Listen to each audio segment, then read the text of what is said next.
1 миллион теңге ұтып алғың келсе, осы видеоны соңына дейін қара.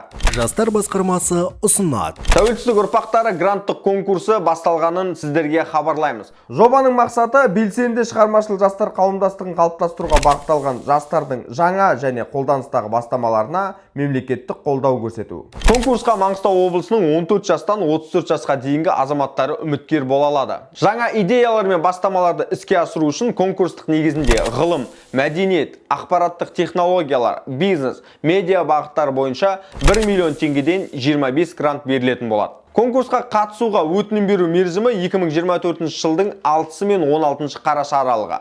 Құжаттар тәуелсіздік ұрпақтары 2024@gmail.com электрондық поштасы арқылы қабылданады. Толық ақпаратты экранда көрсетілген нөмір арқылы немесе тәуелсіздік ұрпақтары 12 телеграм бот арқылы ала аласыз.